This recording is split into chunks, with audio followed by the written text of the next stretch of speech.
श्रीमद् भागवत महापुराण स्कंद 10वां अध्याय 18वां प्रलंबासुर उद्धार। श्री शुकदेव जी कहते हैं, परीक्षित, अब आनंदित स्वजन संबंधियों से घिरे हुए एवं उनके मुख से अपनी कीर्ति का गुणगान सुनते हुए श्री कृष्ण ने गोकुल मंडिल गोष्ठ में प्रवेश किया।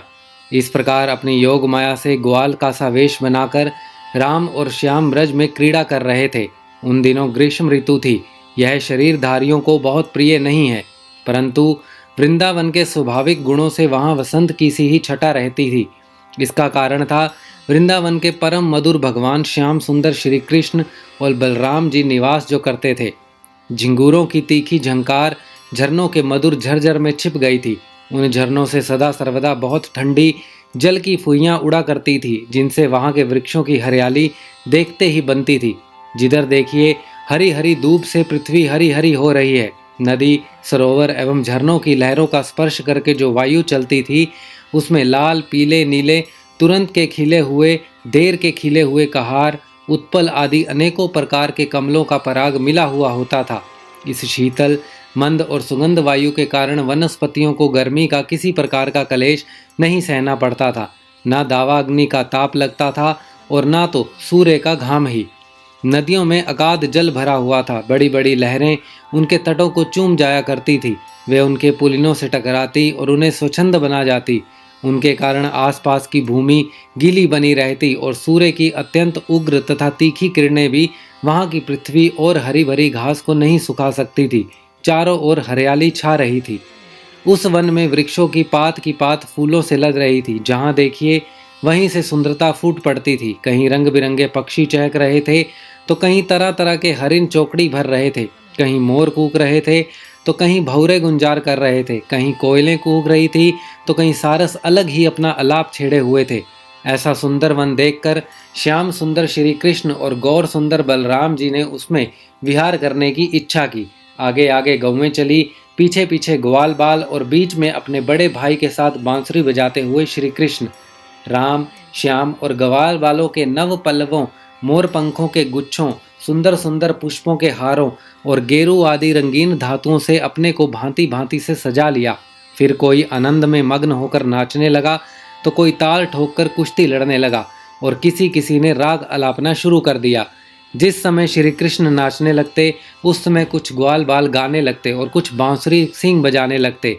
कुछ हथेली से ही ताल देते तो कुछ वाह वाह करने लगते।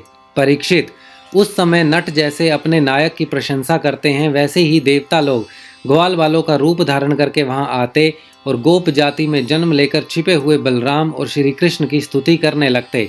घुंघराली अलकों वाले श्याम और बलराम कभी एक दूसरे का हाथ पकड़कर कुम्हार के चाक की तरह चक्कर काटते, घुमरी पेरता खेलते, कभी एक दूसरे से अधिक फांद जाने की इच्छा से कूदी पड़ते, डाकते, कभी कहीं होड़ लगाकर ढेले फेंकते तो कभी ताल ठोक ठोक कर रस्सा कशी करते, एक एक दल से दूसरे दल के विपरीत रस्सी पकड़कर खींचता और कभी कहीं एक दूसरे से कुश्ती लड़ाते।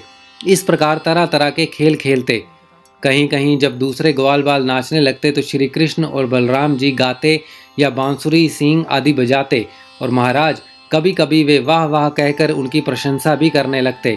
कभी एक दूसरे पर बेल, जायफल या आंवले के फल हाथ में लेकर फेंकते, कभी एक दूसरे की आंख बंद करके छिप जाते और वहां पीछे से ढूंढता, इस प्रकार आंख मिचौनी खेलते। कभी एक दूसरे को छूने के लिए बहुत दूर दूर तक दौड़ते रहते और कभी पशु पक्षियों की चेष्टा का अनुकरण करते। कहीं मेंढकों की तरह फुदक फुदक कर चलते तो कभी मुंह बना बनाकर एक दूसरे की हंसी उड़ाते। कहीं रस्सियों से वृक्षों पर झूला डालकर झूलते तो कभी दो बालकों को खड़ा करके उनकी बाहों के बल पर ही लटकने लगते।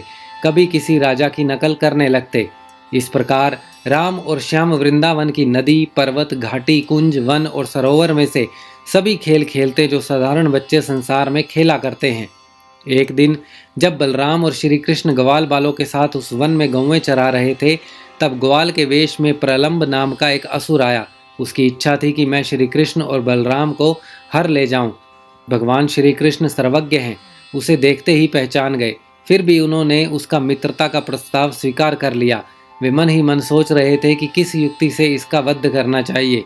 ग्वाल बालों में सबसे बड़े खिलाड़ी खेलों के आचार्य श्री कृष्ण ही थे। उन्होंने सब ग्वाल बालों को बुलाकर कहा, मेरे प्यारे मित्रों, आज हम लोग अपने को उचित रीति से 2 दलों में बांट लें और फिर आनंद से खेलें। उस खेल में ग्वाल बालों ने बलराम और श्री कृष्ण को नायक बनाया।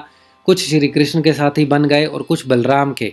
फिर उन लोगों ने तरह तरह से ऐसे बहुत से खेल खेले जिनमें एक दल के लोग दूसरे दल के लोगों को अपनी पीठ पर चढ़ाकर एक निर्दिष्ट स्थान पर ले जाते थे। जीतने वाला दल चढ़ता था और हारने वाला दल ढोता था। इस प्रकार एक दूसरे की पीठ पर चढ़ते चढ़ते श्री कृष्ण आदि ग्वाल बाल गौवें चराते हुए भांडीर नामक वन के पास पहुंच गए। परीक्षित, एक बार बलराम जी के दल वाले श्री दामा, वृषभ आदि ग्वाल बालों ने खेल में बाजी मार ली। तब श्री कृष्ण आदि उन्हें पीठ पर चढ़ाकर ढोने लगे। हारे हुए श्री कृष्ण ने श्री दामा को अपनी पीठ पर चढ़ाया, भद्रसेन ने वृषभ को और प्रलभ ने बलराम जी को। दानव पुंगव प्रलम्ब ने देखा कि श्री कृष्ण तो बड़े बलवान हैं, उन्हें मैं नहीं हरा सकूंगा, अतः वह उन्हीं के पक्ष में हो गया और बलराम जी को लेकर फुर्ती से भाग चला और पीठ पर से उतारने के लिए जो स्थान नियत था उससे आगे निकल गया। बलराम जी बड़े भारी पर्वत के समान बोझ वाले थे, उनको लेकर प्रलंबासुर दूर तक ना जा सका। उसकी चाल रुक गई। तब उसने अपना स्वाभाविक दैत्य रूप धारण कर लिया। उसके काले शरीर पर सोने के गहने चमक रहे थे और गौर सुंदर बलराम जी को धारण करने के कारण उसकी ऐसी शोभा हो रही थी मानो बिजली से युक्त काला बादल चंद्रमा को धारण किए हुए हो। उसकी आंखें आग की तरह धधक रही थी और दाढ़ें भौहों तक पहुंची हुई बड़ी भयावनी लग रही थी। उसके लाल लाल बाल इस तरह बिखर रहे थे मानो आग की लपटें उठ रही हों। उसके हाथों और पाँवों में कड़े, सिर पर मुकुट और कानों में कुंडल थे। उनकी कांति से वह बड़ा अद्भुत लग रहा था। उस भयानक दैत्य को बड़े वेग से आकाश में जाते देख पहले तो बलराम जी कुछ घबरा गए, परंतु दूसरे ही क्षण अपने स्वरूप की याद आते ही उनका भय जाता रहा। बलराम जी ने देखा कि जैसे चोर किसी का धन चुरा कर ले जाए, वैसे ही यह शत्रु मुझे चुराकर आकाश मार्ग से लिए जा रहा है। उस समय जैसे इंद्र ने पर्वतों पर वज्र चलाया था, वैसे ही उन्होंने क्रोध करके उसके सिर पर एक घुसा कसकर जमाया। घुसा लगना था कि उसका सिर चूर चूर हो गया।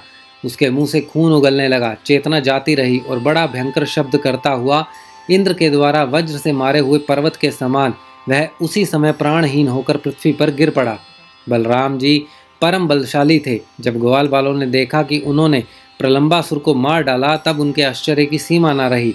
वे बार बार वाह वाह करने लगे। ग्वाल बालों का चित्त प्रेम से विहल हो गया। वे उनके लिए शुभ कामनाओं की वर्षा करने लगे और मानो मर कर लौट आए हों इस भाव से आलिंगन करके प्रशंसा करने लगे। वस्तुतः बलराम जी इसके योग्य ही थे।